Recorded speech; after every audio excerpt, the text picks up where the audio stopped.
Assalamualaikum warahmatullahi wabarakatuh. Nama saya Mila Hanifah Batubara, NPM 2003090081 dari Fakultas Ilmu Sosial dan Ilmu Politik, jurusan Kesejahteraan Sosial, kelas 4B pagi. Di sini saya akan memenuhi salah satu tugas mata kuliah pengantar psikologi untuk pekerjaan sosial, yang dimana saya akan menjelaskan mengenai bahan perkuliahan bersumber dari buku yang berjudul Sosial Psikologi yang saya ambil dari bahan bab 4. Yang isi buku pada bab 4 tersebut mengenai konflik dan kerjasama. Baik, saya sedikit akan menjelaskan bagian 1, hubungan antar kelompok. Setiap kelompok di mana seorang individu termasuk dapat disebut sebagai in-group. Kelompok di mana seseorang tidak termasuk adalah kelompok luar. In-group dan out-group didefinisikan sepenuhnya dalam hal keanggotaan individu. Salah satu dari kata Margaret Thatcher mengaku pada kelompok di mana dia berasal. Sekelompok orang yang berbagai analisis dan sikap politiknya. Identitas sosial kategorisasi mengarah pada asumsi kesamaan di antara mereka yang dikategorikan bersama. Karena itu, bagi Nyonya Thatcher, semua anggota serikat pekerja adalah sama. Semua orang non-serikat juga sama. Aktivitas identitas grup, kehadiran anggota out-group berfungsi untuk memicu identitas sosial in-group, menunjukkan bahwa aktivitas identitas sosial kelompok adalah proses kognitif spontan. Ini adalah manifestasikan lain dari identitas sosial. Kelompok yang kita ikuti adalah bagian dari konsep dari kita. Seorang individu termotivasi untuk mempertahankan atau meningkatkan harga diri. Dan diskriminasi disebutkan di atas demi kelompoknya sendiri membantu pemeliharaan atau peningkatan, seperti yang dikatakan oleh Van Kinpenbroek dan Elmes tahun 1990.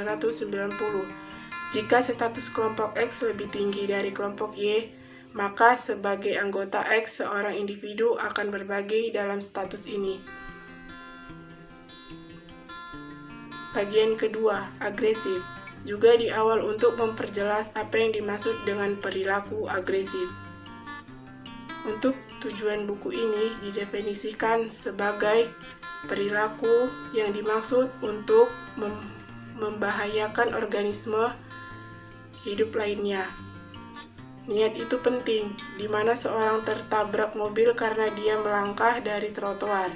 Tidak agresif, tetapi jika mobil menaiki trotoar untuk menjatuhkan seseorang, maka itu agresif. Gagasan tentang organisme hidup juga penting. Jika kita marah dan memandang kucing itu adalah agresif, tetapi jika dalam emosi kita membanting pintu begitu keras hingga kaca di dalamnya pecah, itu bukanlah perilaku agresif. Kami tidak berniat untuk menyakiti organisme hidup lainnya. Penjelasan tentang perilaku agresif secara kasar terbagi menjadi 3 kategori, yaitu yang pertama, penjelasan biologis, yang kedua, penjelasan biososial, dan yang ketiga, penjelasan psikologi sosial.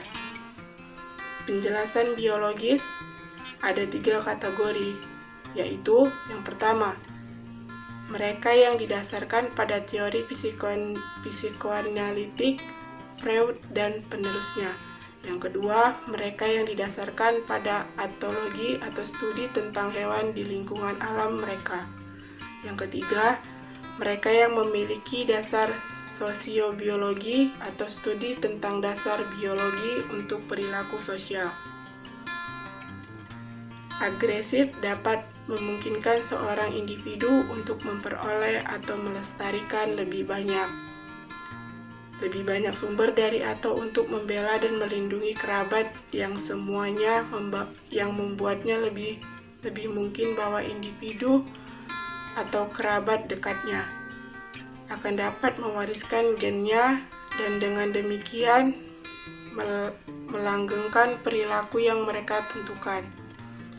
Kami tidak berbicara tentang pelestarian spesies, tetapi keberhasilan individu atau kelompok dalam spesies itu harus diingat bahwa agresif juga membawa kerugian potensial cedera parah atau kematian yang dapat mencegah tercapainya tujuannya sehingga keuntungan harus seimbang.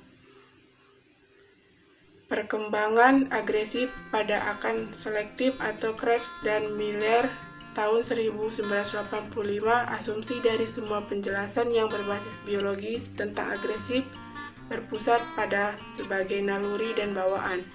Ini adalah bagian dasar dari kondisi semua hewan termasuk manusia. Cukup sekian presentasi dari saya mengenai telaah literatur.